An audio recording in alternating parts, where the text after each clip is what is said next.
and welcome to the 6th episode of the Next Candidate podcast. I'm your host, Jemima Ayoub, and today I have with me two very special guests, Kon Bouzikos, the president of the Australian Classical Education Society, and Sarah Flynn-O'Dea, who runs Logos Australis. Welcome to you both. Good to Thank be you. here. Now, just briefly, I'll start with you, Kon. Can you tell me where your career has taken you and a bit about yourself? Thank you. Well, I'm a secondary school teacher. I live in Melbourne. I've worked in many different types of schools, Catholic, Independent, Orthodox. At the moment, I'm working in a Catholic school. And I've always been fascinated by what we mean by education. I've always wanted to know a little bit more about what we mean by true education. So in the last couple of years, I've been researching classical education. And I've come to the conclusion, I've convinced that this is a type of education that needs to be explored and further researched here in Australia. And my hope is that one day we can have classical schools here in Australia. That's very interesting because classical education is something I've advocated for within my own school. It's something all my teachers don't want because apparently it means that there'll be more of me, as in people who ask a lot of questions, which I think is a bit disappointing to not want.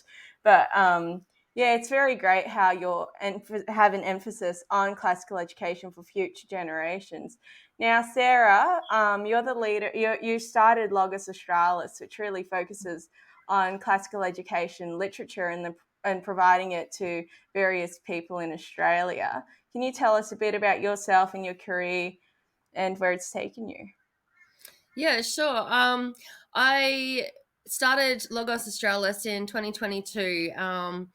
Basically, it was the culmination of probably the last 7 years of me going on the classical education journey. I'm a high school teacher as well. I've been teaching for over 15 years in music and humanities and science. And as I was growing up, through the university system and education system, I was always the sort of person that was looking at the big picture and looking for, this integrated whole in the idea of education, and also the idea of the problems with mental health in society generally, but especially in the public schooling system. And so I discovered classical when I was tutoring homeschooling groups. And the more I dug into it, the more convinced, like Con, I became that this is really something that I feel so passionate about. I'm prepared to spend the rest of my life promoting it in Australia, because it's really the answer to a lot of issues that are going on in society, and especially in the education system today. Now, that's absolutely fantastic to hear. Now, for both of you, was there like a specific subject or instance that you saw in the current curriculum that made you go, oh, this is not right, we cannot be doing this to our children? Like, what are we doing? Or was it more of a gradual realization that, well, classical education is better, therefore we should move away from our current system? Okay, if I can go first. Yeah, in my teaching experiences and career, I've always realized that the focus seems to be more utilitarian, making sure that students get a job, and I've ticked all the boxes, and that's the purpose of education. And I've always wondered, there's something more deep and more profound about education. We're teaching humans, we're not teaching numbers. So I went more deep in the philosophy of that. Like, what does it mean to be a human being? What does it mean to be created in the image and likeness of God? I'm a Christian.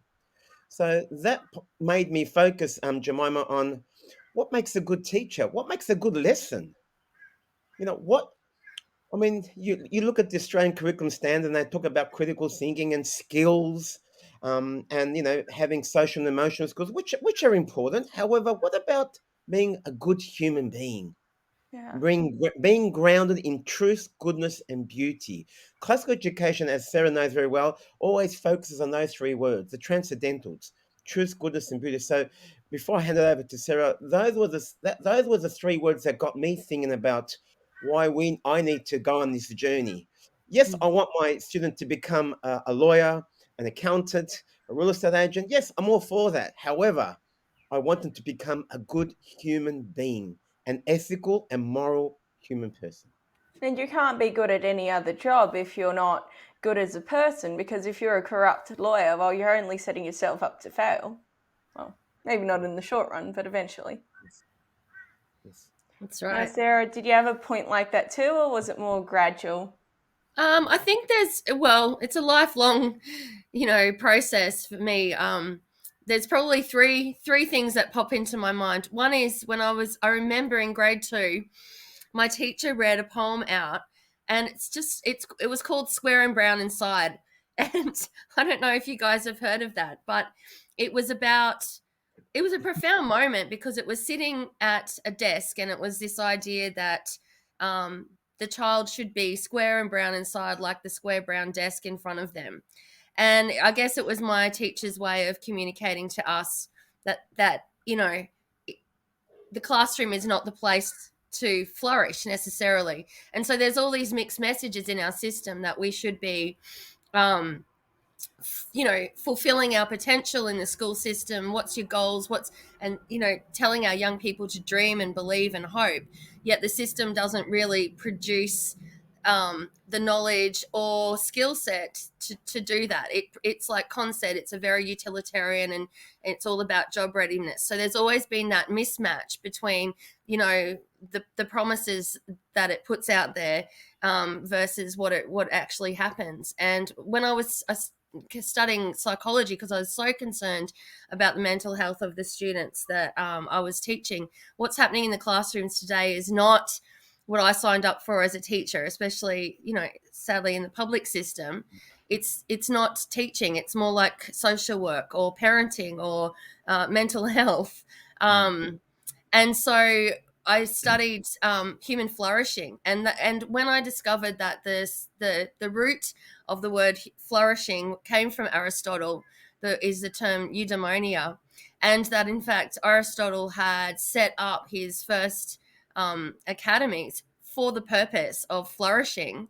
I just had this awakening that really the original purpose of education has been left behind in the modern era. But it's not all is lost. We actually have the opportunity to reinvigorate and revitalize and have that a holistic regard for human beings within our education system, not just producing workers. So it's almost as though they know they should be allowing children to flourish, and they even like line it up as objectives, but they don't want to put in the effort or work into actually making that a reality through the curriculum. Is that kind of the vibe you've gotten? Yes. I think it's more profound than that. I think the understanding has been lost from our culture and our general cultural understanding and appreciation for what it was. It's been very diminished, and I think we're just in a state of staggering around in the dark, a state of ignorance. And I don't think that people necessarily, they know there's a problem, and there's a lot of good people that want to do something about it, but they haven't been able to identify what the answer is. Yeah, so there's a lot of teachers in the Yes. grey area. So they're not ignorant, as in they don't know nothing's wrong, but Yes. they don't know how to solve it. And I suppose that's the purpose of ACES. So the Australian Classical Education Society is relatively new. I believe it's around 2 years old. Now, Con, could you please give us a brief history of ACES, how it was formed, what its current goals, objectives, and accomplishments are to date? Yeah. Thank you. Yeah, so as you said, ACES was formed 2 years ago, and it all began with a conversation that I was having with two teachers here in the Melbourne School about education, about classical education. And so there were three of us, three teachers, and then from the three teachers, the conversation expanded to people all around Australia, people in Queensland, in Sarah State, in New South Wales, Western Australia. So I was able to connect with people like Sarah who are concerned and who want to offer something better. So we started having conversations via Zoom, obviously, linking Zoom. And then we created the society, Jemima. So what have we done so far in a nutshell? Well, I'll try and be as brief as possible. Well, we've created a website. Obviously, we need to provide information to people. So we have a website. We have an online newsletter. And every month we have an online newsletter. And Sarah's written some great articles for the newsletter, and so have so many other people who may listen to this podcast. So I asked people from all around Australia to write an article for our newsletter, and every person has always said yes. So, I thank them. We have a blog. Um, we have a newsletter. We also organized, Jemima, our first online conference with America. Now, we haven't mentioned the word America, but I'm sure you're aware, Jemima, but in America, classical education is very, very Yeah. big. It's growing and it's flourishing. So the strategy that we took as ACEs was that we need to engage and communicate with our fellow Americans because they have a lot of knowledge to pass on to us. Yeah. So we had a conference, and Sarah attended that conference. So thank you for coming, Sarah. We had over 100 Australians. I was so surprised by how many attended. It goes back to the point that Sarah's saying that people know that there's a problem out there. So we had a conference that was in April last year, and we had some Australian speakers too, Jemima. Even though we had American speaking, we had Australians That's as great. well. We had a theme, and the good news is, Jemima, that we're going to have another conference again this year in April because of the success. What else have we done? Um, we had our first Pioneer Pedagogy certification course that Sarah, again, and I, and many others from our committee attended. Now, this was organized from Kepler Education. Kepler Education, again, is a consortium in America that organizes classical Christian education training. They have seminars, they have courses. So there were 12 of us who participated in this course with Dr. Robert Woods. We also participated in the free Pioneer Nights with Jennifer Dell and with Sarah. Sarah, I'm sure will say a few words later. Sarah created a book club about one of the books that are related to classical education. So we at ACE participated in that. We have a Facebook page, we have an Instagram page, we have a LinkedIn account. I've had Zoom meetings with over 50 people all around the world about classical education. We had our first mini conference with Adrian Fries. Now, Adrian Fries is from Beautiful Teaching. That was about classical pedagogy, and there were 20 Australians and one New Zealander who attended that 4-hour PD. Very briefly, Jemima, we also had a seminar in Melbourne that was organised by Kevin Donnelly, who was one of our speakers here at the April conference. And that saw participation from all over Australia. There were about 30 people from Queensland, from New South Wales. So we had that as well.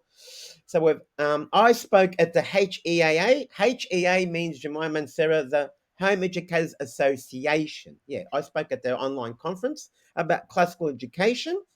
I think they're the main things that we've done so far You this guys year. have been very busy. Now, just just a quick question about the conferences. So, are the attendees generally teachers who want to change the system? Like, what's the demographic? Are they parents who are concerned about the way their children are being taught? Are they students hating the way they're being taught? Like, what's your demographic? The people who attended the conference mostly were teachers all around Australia. There may have been a few homeschooling parents that attended as well, parents that homeschool their students, and a few academics. I don't think we had any students that attended this online conference, but we're hoping that, this year we're going to promote it to everyone. So, everyone's welcome to attend, but it was mostly All right. teachers. That's Mostly. fantastic. Now, I know quite a few teaching students and students who, like myself, are still in school or some who are in uni who have seen how bad the system has become. I had a friend who is studying teaching, and she actually told me that what they've literally taught her to essentially sideline everyone who isn't making the cut and put them in various classes or programs rather than working together as a cohesive group in a curriculum that could be flexible. Now, that leads me to my next question. So, in the state of New South Wales, where I'm based, 13% of Year 9 boys do not meet the minimum literacy standard designated in the NAPLAN exams. So that classifies them as either illiterate or on the way to illiteracy.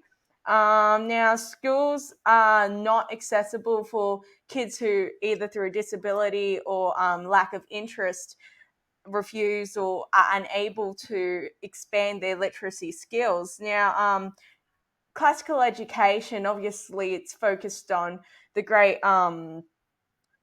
philosophers of the past, including people like Aristotle, who wrote absolutely wonderfully. So do you believe like having the richness in literacy and removing things like movie reviews and analyzing the way people were treated in the media in the past from English courses, do you believe that could possibly be enhanced by classical education to, first of all, regain interest in the subject of literacy, and secondly, pull up our literacy results as a state and a nation? Because it's quite mortifying, really, to consider that we have 1 in 7 year 9 boys who can't essentially read a news article.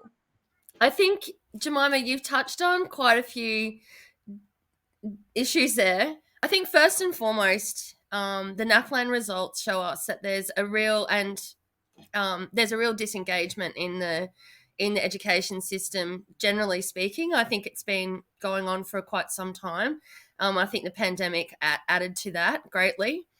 And I think education is not personal. The classical education is in some ways a philosophical based journey, which means we're all on that journey together as human beings. And so what happens when we start to teach classically is that children are instantly, they have a lot more buy-in, because the stories that they're reading, the history that they do, it's the story of them. And so the problem with our current approach to education, it's very disembodied. It's about content, lists of facts, and memorizing and regurgitating them. And they don't really, the dots don't get joined by the children in the way that they can do in classical education. And so it's not a huge surprise that a lot of kids are kind of alienated or disengaged and uninterested. And so the system's constantly scrambling. How do we engage these students? How do we keep them interested? And so then it's sort of diversifying into all different skills and certificates and vocab and all that sort of thing. It's like it's chasing its tail. The problem that we have at the moment is that because our literacy is, you can't just, is so low, you can't introduce rich, deep texts into, and just dump it on and go, okay, well, you're going to be classically educated now, it's going to be wonderful.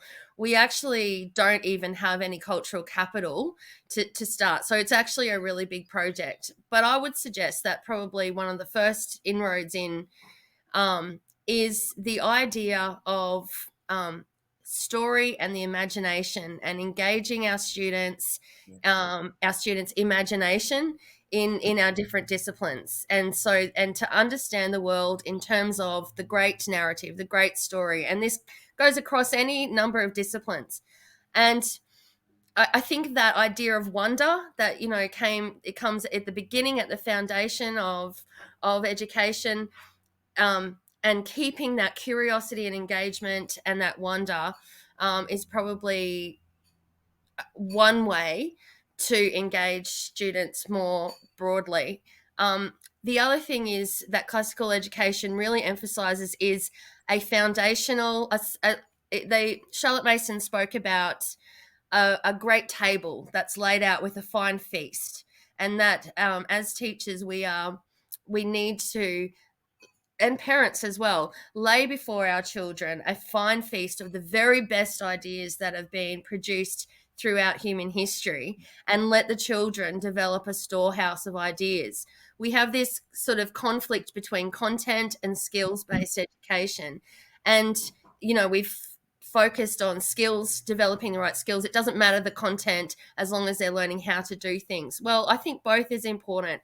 And in fact, there are, what Kon was saying, there is a difference between good ideas, the good, the beautiful, the true, the tried and tested ideas, and really poor ideas. So once we start to provide that smorgasbord and that fine feast and that storehouse, the children's imaginations, their ideas, and their intellect are stimulated in a much more holistic and integrated way, then we can start looking at, you know, a natural improvement, I believe, in engagement with education. And then the academic achievement is a byproduct of education. It shouldn't be the primary goal.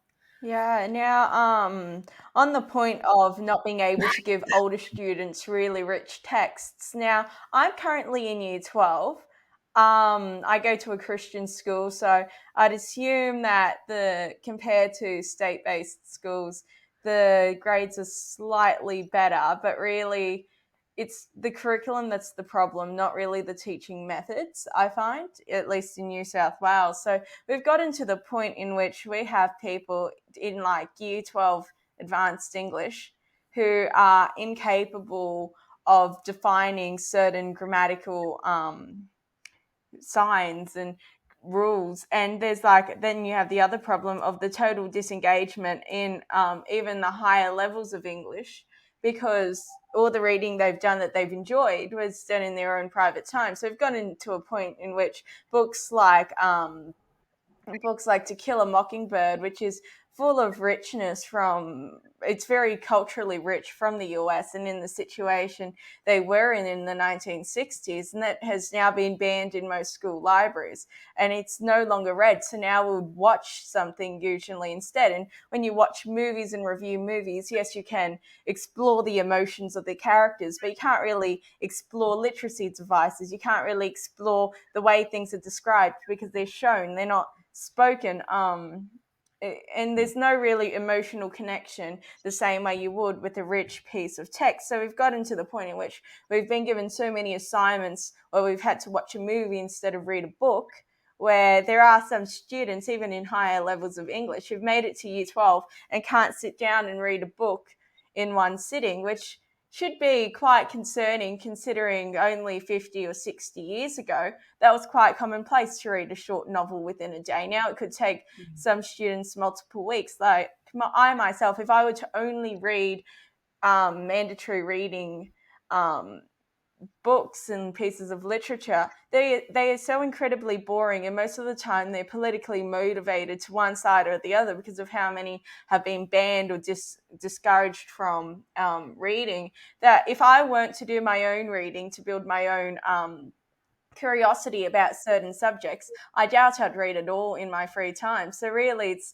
if the parents are not pushing you to read, or if you're not curious enough to go and start reading from a young age, there's every chance you could reach 16, 17, 18 years old and still not be able to read a novel, which is quite unfortunate. So we're in this situation, and I'd assume it's similar in other states and territories.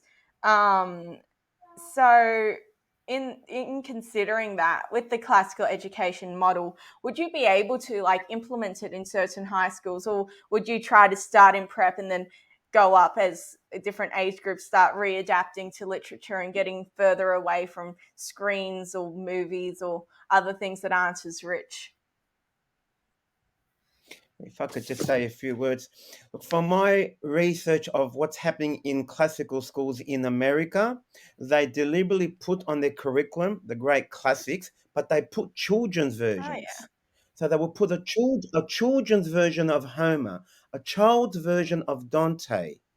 So they're slowly, I think, in answering to your question, Jemima, they're slowly exposing children to Shakespeare, to Dante, to Homer, to the great authors, like Sarah said, at a young age, at a language that is comfortable with them. And then as they get to high school, I believe, they will then read probably the version that most adults will read. And just to answer your question, that's the first thing I want to say about what's happening in classical. And so, yes, to answer your question, that will be deliberately done in a classical school in Australia. We will make sure that the textbooks are at the child's level, but are also the classics, going back to what Sarah just said. And the other thing, too, that we lack in our country, Jemima and Sarah, are book clubs. In America, they have extensive book club networks where children and parents get together and read a classic, after school hours. Now, it's happening on a grand scale in America. Here in Australia, I think there's a few pockets of parents who are starting to do that. So we at ACES want to try to promote that further. Once we get these classical schools open, and it goes back to what Sarah said, what happens after school? Goes back to what you said, Jemima. We want classical education is not just what happens between 9 and 3. It happens in the evening. It happens around the dinner table. You know, the father and mother. What did you read today at school? Oh, you read Dante. What did you learn about Dante? So it's part of having those conversations, Jemima, with your parents at home, and that's how you truly will mold and shape that student. And I'll finish with this: order their loves. Classical education is about ordering the loves of students. That's good, Con. It's really a student and parent initiative. So, if only students are driving themselves into reading literature, it's only a matter of time before their peers lead them astray. But if they're able to either surround themselves with a group of friends who do likewise, or if their parents also want to read with them. Now, in New South Wales, we have a little problem where parents in state schools, when they ask their kids what they're reading, usually they faint with horror after finding out. So hopefully we could get to a point where they could actually have a nice dinner table discussion over what they're reading in school. Yes. Can I just add to what Con said there? We did the Mortimer Adler was the founder of the Great Books courses in the States, and that's actually the training that we did was the Paideia, and that's a methodology that can be used in really any setting, and I think it's a great entry point because Adler said, look, and if we haven't been reading, this is not part of our normal culture, we haven't been reading these rich texts our whole lives. A part of a classical education is better than none at all. So it doesn't matter to me whether we're starting with the preppies in an idealistic, school setting, or we're starting as adults or teenagers, or we're just exposing our children around the dinner table to some of the ideas, fragments of text. I just think, we have to take any opportunity that we can get. Yeah. Yes. Yep. Yeah. Now, obviously, you guys are promoting a range of rich texts, like from authors of the past, and obviously, it's something that most children are taught always learn from your elders. Well, if we could learn from people and their mistakes of 1,000 years ago, that's probably even better because I feel like that's the only way we can prevent ourselves as a society and as individuals from repeating them. So, watching things without much depth probably doesn't have much emphasis on building your personality, as kind of mentioned earlier. Now, a problem that we have in Australian schools, now it is worse in the US and Canada, but we still have it here, is the push of various political ideologies. Now, in the school system, I have seen it myself. It's not really a conspiracy. I can send you titles that my peers have been forced to read, or things that I've even been suggested for assignments. And it really pushes different narratives, whether it's the LGBTQIA to S plus, I think I got that one right, the ideology surrounding that, Aboriginal history with authors like Bruce Pascoe. Now, I'm not recommending we ban these books, but there's absolutely no alternative. And there's actually been instances where a student would be titled a bigot or a liar or a racist, or a whole variety of terms by teachers in the classroom, some of which I've witnessed myself and been subjected to myself. For simply stating an idea that's outside these books. Now, with classical education, obviously it's surrounded by critical thinking. So if a student disagrees with the text, they could obviously find another text to parallel it, I'd assume. So do you think implementing classical schools in Australia will kind of reduce the issue of the politicisation of the classroom and the lack of discussion around the politicisation of the classroom? Because obviously quite a few philosophers were quite political, and there might be things we would agree with and don't agree with, but I'd assume that in a classical form of education that would lead to a discussion rather than a series of name calling. Sarah, please. Sarah. Uh, Look, I think hit the nail on the head there, Jemima. What we're looking for is to reconstitute the concept and the practices of civil discourse, which is what our civilizations and our great prosperity has been founded on. I think what we are faced with highly political and ideologies is a kind of faux intellectualism. To me, it's quite superficial. It was the kind of thing that I actually went through university with. I did Aboriginal studies, I did ecology, I did, it was all about climate change and land rights. And I have a lot of sympathy to injustice. It's not that the classical tradition ignores those issues; it just actually confronts them in a slightly different way. The lineage of this activist ideology is very narrow. It comes from the social critical theory, which has its foundation in Marxism, and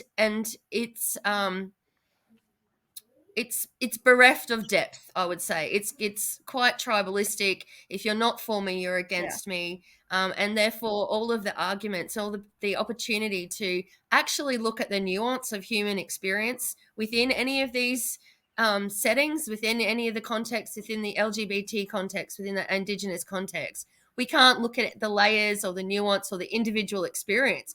We are looking at this very reduced kind of, black or white, us or them kind of. So to me, it's not academic and it's not intellectual, and we don't want to deny there's a place and a really important, especially as Christians, for social justice. But I think it's actually time to reclaim some of that territory and reframe it from a deeper place. Like I believe there's a misconception, especially with like teachers and I'd assume universities also, where if you're not supporting the notion for social justice in the way that they want you to, then all of a sudden you don't want to support things like equal rights for Indigenous and non-Indigenous Australians or other groups of people who they claim to be marginalised. There's no such thing as, hey, yes, we believe the past is wrong, but we reckon we should handle it this way. No, it's more like if you don't agree with us, then you're automatically a racist, sexist, and the list goes on and on and on. And I think it's interesting how you mentioned how it does get rid of the academic argument to the issue. Whereas there is no argument, so the outcomes are worse for everyone because, well, when discussions aren't thought, a better option can't be raised if you're not discussing it. So we're going to be stuck at the mediocre level of what they've said is best. And even if their ideas are better than ours, what's the harm in discussing alternatives? Absolutely. It's quite scary to think we've got into a place where we think we're a free country, but discussing various ideas freely could cost you a job or a place in university. Yeah, I think, and this is the one aspect of classical education that I love. It's in our emotions, it's in our mind, it's a physical experience. When I was at uni, I found that in my body, I'd be very nervous and anxious and unable to speak freely. And, coming into the classical tradition, it doesn't feel like that. It feels a lot more of a joyful, challenging, and a beautiful education, a beautiful experience, and a beautiful life. And we should be true to that. We should chase that. That's something. We don't have to be a part of this this repression and this fear that we have around discussing ideas. That's not how we got to where we are as a civilization. Yeah, it's interesting that you said that. So obviously you'd be more into the classical education fields than I, but every time I've met somebody, they're interested in it or promoting it, if you have an idea that compromises one of their ideas, instead of just shutting you off, that you might discuss it or you could agree to disagree, which is a very, very different approach to other people who would have more of the agree with me or we can't communicate at all type ideology. So it is great, like where it leads by example through the people who support it, that the classical system in and of itself will solve some societal issues in that sense. Now, the current school model that we have in Australia is sometimes referred to as the manufactured model or the workers' model. So it's really what was pushed by people like Rockefeller. And it what it does is it makes us, as you've mentioned earlier, it just relies on numbers and making workers. And I find it really emphasizes, especially with the with Rosa and the HSC, on the academically gifted students, leaving out people who are good at things like art or a trade or something like that. So essentially, it's saying that if you're not academically gifted, as in you're good at memorizing our facts and regurgitating them in the structure we want you to, then essentially the school system will fail that student, which is very unfortunate because we have some incredibly talented artists in our country, and we have some incredibly talented people who may be good with trades or areas outside of the arithmetic, literacy, and humanities and science categories, which is really what we're tested on. And even in that sense, we're tested on our ability to regurgitate their thoughts rather than our ability to even analyze them. So the school system really leaves out three groups of students. It leaves out the group of students who are artistic. It leaves out the group of students who may be academically delayed, whether it be by dyslexia or some other issue, or and also the students who like to critically think and challenge the narrative. Those are really the three students it leaves out, and essentially it would leave most that would be most of the students in New South Wales, because the only group it helps are the academic students, and most academic students, well, are critical thinkers. They like challenging the narrative, and now it's probably in the past 5 or so years they've been punished by the system too. So in a classical mode, Con, maybe you could answer this. Yes. Will it be more inclusive of students with other talents or learning abilities or learning strategies? Could it be more flexible than the current black and white system we have? This is a very important question, and I will attempt to answer it to the best of my ability. And please, Sarah, feel free to jump in. I may forget some words. When we talk about classical education, we're talking about an integrated curriculum. In other words, we're talking about the seven liberal arts. I should have said this initially, Jemima. We have the trivium, grammar, logic, and rhetoric. Trivium, try, three. We also have the quadrivium, arithmetic, music, geometry, astronomy. So now, why am I saying this, Jemima? In a classical school, subjects are not compartmental. They're not in compartments. They're not put in little boxes. There is a unity of all the subject matter, the content. So, and there is a common worldview. If it's a Christian classical school, as Sarah and I know, it's a biblical worldview. If it's a secular classical school, well, it's a different type of it. But there is an integration of all that knowledge, Mum. So I think what your question is a very poignant question. So to answer the first part of your question is, students see the connections between all content, and they're able to make, Jemima, the connections. So a student who is musically inclined will understand, Jemima, that you need maths, arithmetic in music. See, there's that connection.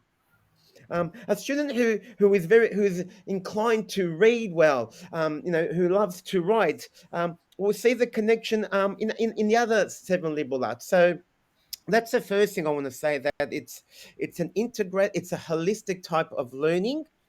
The second thing I want to say to yourself is that in America, there are many students who have special needs. And there are people who have said, Jemima, that, hold on a second, classical education is only for the elite students. It's only for the gifted students. It's not for the students who have dyslexia. It's not for the students who have auditory needs. Well, guess what, Jemima? Wrong. Classical education, and many people might be hearing this for the first time, it's for everyone.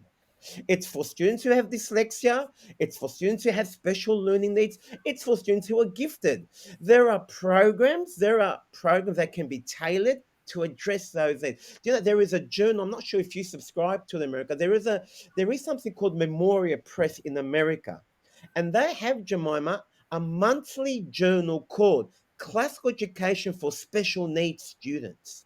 And in that magazine, Jemima, they have articles, content, resources that parents whose students have got special needs can still be classically trained. I mean, when I say that, that is beautiful. So the answer to your question, it's for everyone. It's an education that is not just for the elite. And some people say to me, "Can't but classical, it's only for some students." I say, no, that's where you're wrong, Charlie. It's for everyone. So I don't know if you want to say a few words on that. Yes.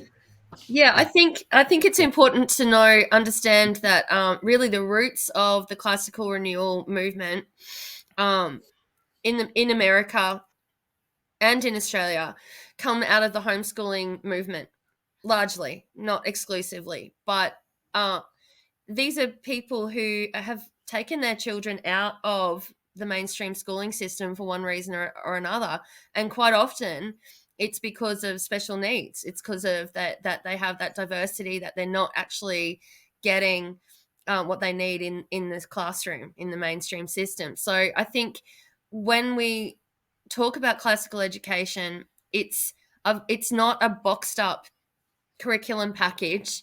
It's a tradition, and it's a culture, and it has a range of principles that can actually be applied in multiple settings in very, very flexible ways. But at its core, it has the idea. It's a philosophical education. It's based on the greatest ideas and the great conversations and the greatest things that have been said and written and done throughout human history, that we can be a part of that. We can aspire to it for our own human flourishing, for our children's flourishing. So, I mean, wherever you're at, whatever you're dealing with in life, you can have the goal towards flourishing, and the classical tradition can accommodate that. Now, every person, every human is capable of critical thought. Every human is is capable of forming opinions. To say otherwise would be very offensive to whatever group you're suggesting is incapable of doing so. Now, people with special needs or people with different ability levels may need different modes of being encouraged to think, but everyone is capable of thoughts and opinions. So, with the classical school system, as it is so based on philosophy and thought and opinion and expression and discussion, obviously that could accommodate all humans, because that's what separates us from animals and other living things on planet Earth, because we've been made in the image of God. We've been given our own ability to think and our own free will, unlike other creatures on our planet. So with the classical education mode, obviously the core philosophy will be inclusive of everyone, but how would that be placed in practice for somebody with a learning difficulty or with dyslexia? Like, what's an example of a way the curriculum will be amended? Like, for example, somebody with dyslexia may find reading some of the great philosophers of the past quite difficult because of like the wording. So how would that be altered for them in a curriculum that focuses on classical education? Would you like to go first, Sarah? If that's okay, yes, please.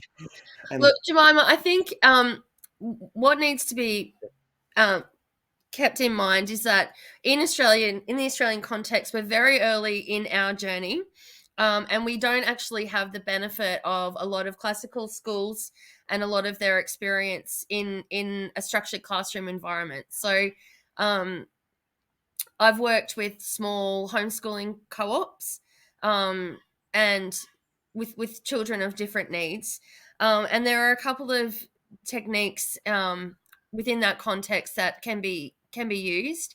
One of them is the Charlotte Mason technique of called narration, which yes, is and doing a lot of reading out loud. So in the same way that teachers are trained to cater to adjust their practice in the classroom, the same can be done in a classical sense. So we would have a look at, can the child learn better orally from reading out loud, and we work through narration on memory, so retaining ideas and developing those skills to to tell back. So you can tell back a story verbally, or you can write it down. And Charlotte Mason does this.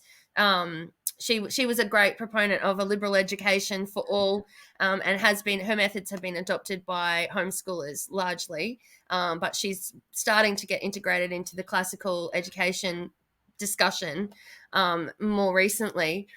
She loved this idea of narration, believed that it had been used by the ancients all through. And you can start with little children telling Aesop fables back, right up to, Plato or Aristotle, and writing an essay. So, that's one example. I am not a specialist in dyslexia. I haven't had a lot of students with dyslexia in my classroom. I have had children with slow processing and that sort of thing.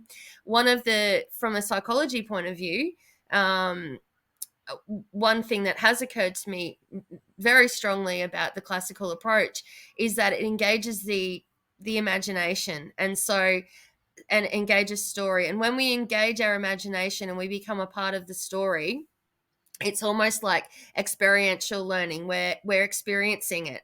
And what we do know from education research is that when a person is having an experience, that is the most compelling kind of learning that we can do when we're out there in life. So I believe that when we're engaged in our imaginations, in experiencing a story, that the retention and the connection with the characters in the story and with the experiences are going to be much stronger and much more profound. And perhaps I would like to, do some more study into that at some time in the future.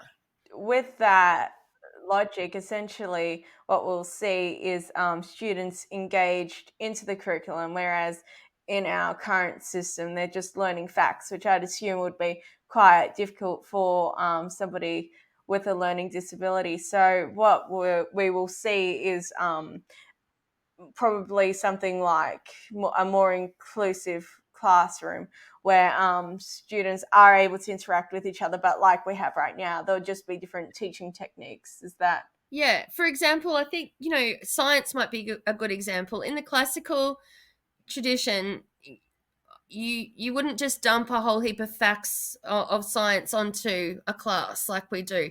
You would investigate the history of the scientists who discovered it and their story, and you would start from first principles. And so you're taking your students on a journey. And I often do find engaging with diverse learners in the classroom, if you can if you can get their interest and take them on a journey, one step at a time, rather than dumping a whole heap of disembodied facts, that they've got a context and they understand the story of where these ideas are connecting. It helps kids to make greater connections. But I think that's a very much a watch this space, as we develop in our practice and we open schools. Last year, ACES had a professional development training session, Jemima. We had 20 teachers, and the presenter, Adrian Fries, her role is to help teachers in schools who want to transition to classical education. So she offers professional development where she touches on all the things that Sarah has just mentioned a few minutes ago: how to teach, what to teach, content, pedagogy.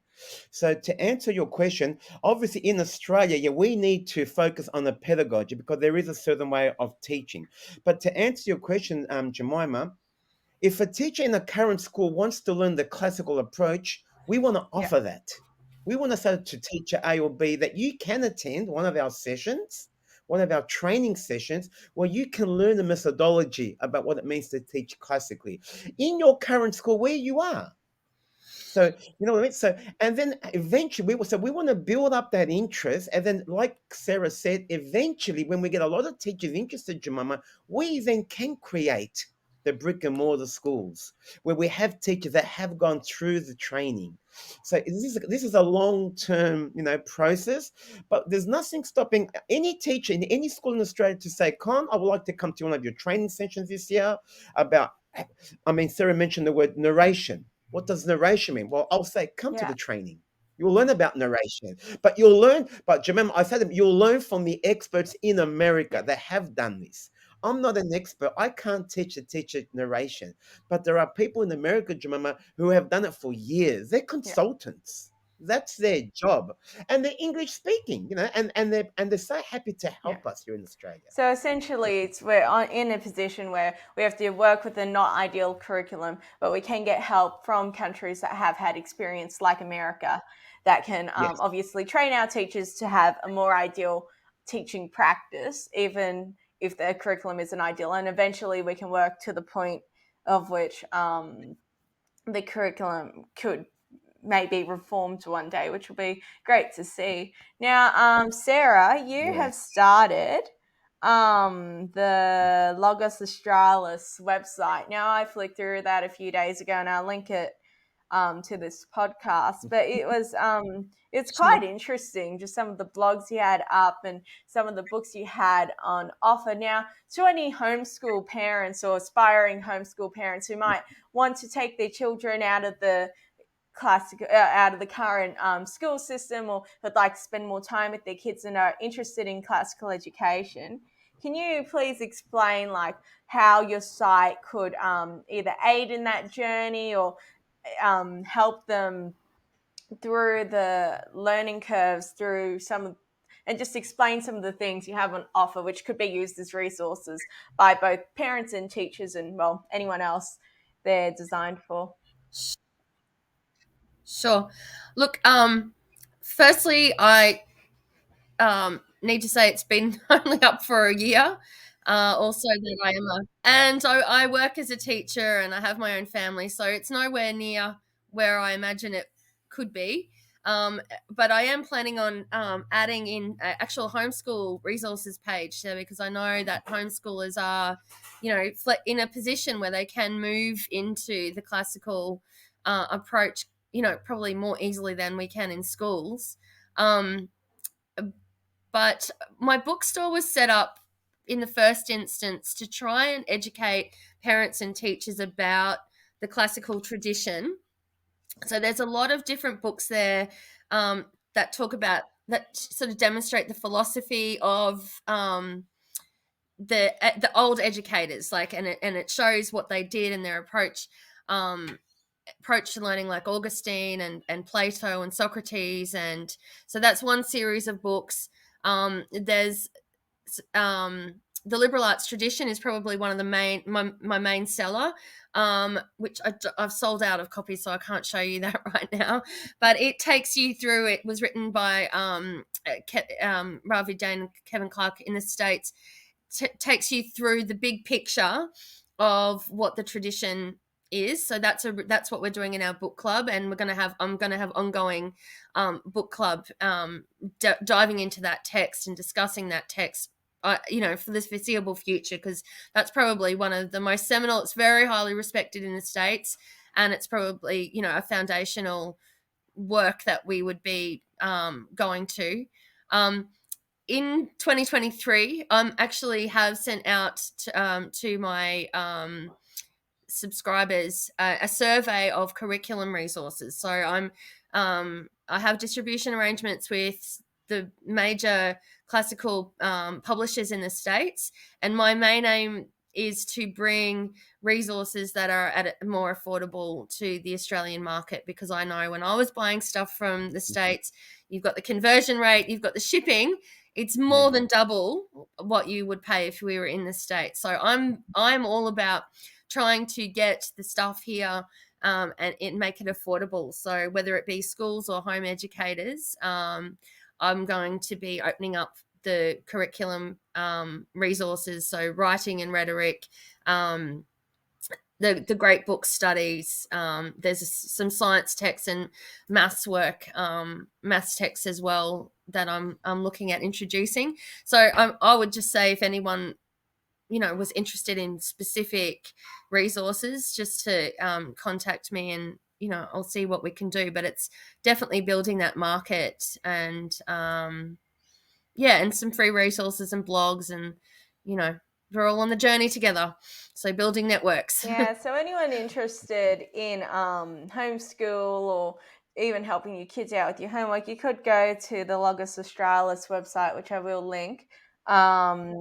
And Yeah. they could read through some of your blogs as I have, and they are quite interesting in explaining what they could be doing differently. Now, the same goes for the ACE's website, which we could discuss in a couple minutes. Now, before I wrap this up, what do you two believe is the realistic future for classical education in Australia? Now, you've both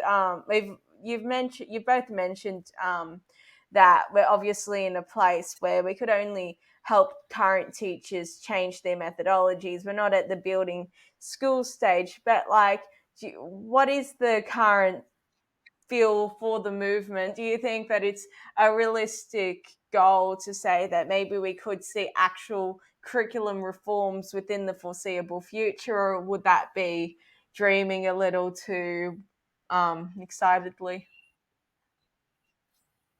Yeah, if I could just be brief. We've all witnessed that there's a big teacher dropout in the last couple of years in Australia. Many teachers are giving up on teaching. So teachers are disillusioned with a lot of issues in the classroom.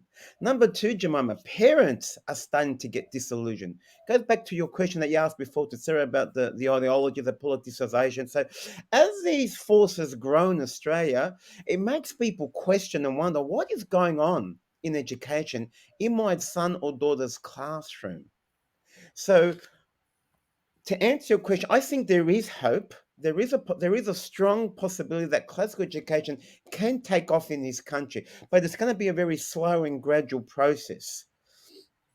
So again, obviously with teacher training, teacher development, but having conversation, like we're now having a conversation, we're having a dialogue.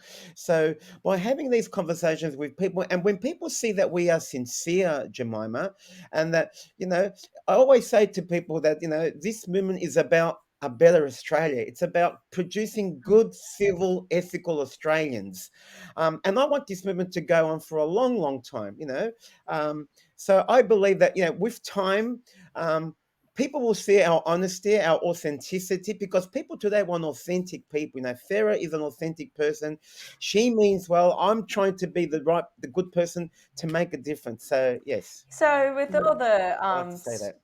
political sphere right now, with various groups and activist groups and political parties, some of which generally lean to the more right conservative region, who are saying that our curriculum is no good, what they're teaching in classrooms cannot be tolerated anymore. Do you think classical education should be something they take on and they advocate for? Do you think that that may be not the quick fix, but the realistic long term support they need to depoliticize the classrooms, to bring teachers back, to make teachers feel more confident in teaching what they're teaching and to really give them a purpose? Because I feel like a lot of the disengagement, and from the teachers I've heard of who've quit, usually they're disengaged because they feel like they got into teaching to help students and to see them flourish, and now they're just being forced to turn them into political activists and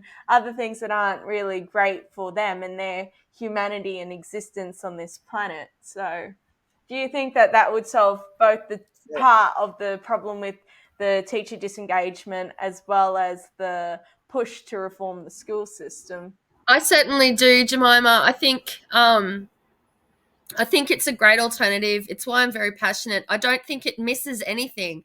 It's not like we no longer get to have, rigorous political discussion. It's that is contextualized by being good human beings and by loving one another and by the transcendentals. We don't have any, this is the most anti-spiritual age that humans have lived in, and I think a lot of this is the fruit of that. And I mean, it doesn't even necessarily, you know you don't necessarily have to be a Christian, but to have no transcendentals, no higher purpose to strive towards, no, to be only in this material world is a pretty soul destroying place to be in. I think that's a lot of the disengagement and a lot of the mental health problems that we're facing as a society. So I definitely think that classical education, you know, could be a very healing force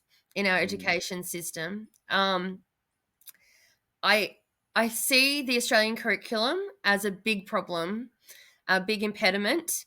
There are schools, we are at bricks and mortar stage. There are people beginning to want to start as classical schools, but they're faced with the very difficult issue of trying to work around the limitations of the Australian curriculum and be true to the classical education project. And so I think that at some point when we're ready, I think facing how we engage with the Australian curriculum, whether it be to be recognised as an independent curriculum framework, the way that Steiner and Montessori are, we're going to have that conversation hopefully sooner rather than later. Bearing in mind that one of the important principles of classical education is festina lente, making hay slowly. We measure twice, cut once. If you're a tradie, so we want to do this right, and we want to just allow it to unfold in God's time. But also, I'm quite an impetuous person, and I'm quite passionate, as is Kon. And once you get a hold of the classical education vision, you're like, we want to see it come to pass. Whether or not we will in our lifetime, who knows? Hey, Kon. So from what you guys have discussed today, I've kind of got the feeling that first we could really implement it for homeschoolers, then we could probably move to the private Christian school type setting, and then it looks like broad curriculum reform for the public schools will probably be the last thing we'll see. And if we're being optimistic, it might be in the foreseeable future, but realistically it'll be a harder battle than we would imagine. Is that a fair assumption? Yes.